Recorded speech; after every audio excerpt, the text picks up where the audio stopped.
Well, the KDP chapter here in Seattle was very different from chapters, the KDP chapters around the United States.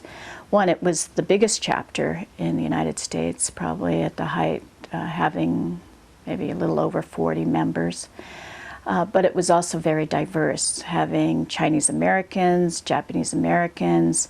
Actually, the person that helped found the KDP chapter, who was sent from the National in the Bay Area, was Dale Borgeson, a white man of Swedish descent, who came up here in the summer of 1974 to recruit Silme, my brother, and Angel Domingo, who were well-known student activists at the time at the University of Washington.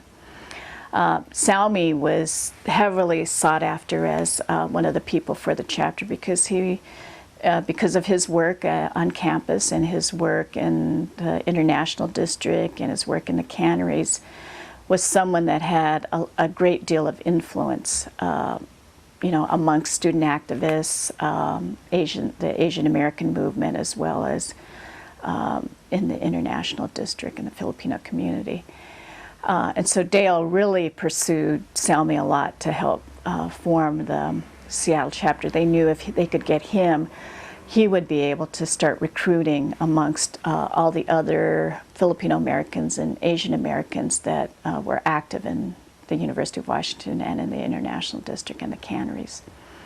And so they were able to get him and Angel Domingo, and then in that September called for the formation of the chapter.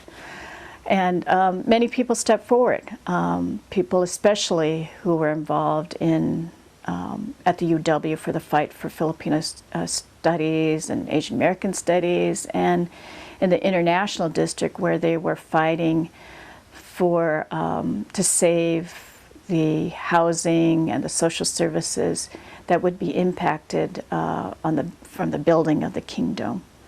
So it was a very exciting time for Asian American students and Filipino students and activists to come together. But unlike other cities, there were not the other radical Asian groups that were forming, like in the Japanese and Chinese communities, that were forming in other major cities, like in San Francisco, New York. And so the KDP was able, because it was really the only show in town in terms of more radical politics, even though it focused a lot on the Philippines and the Filipino community, because the other Asian American activists were attracted to the more radical politics of the KDP.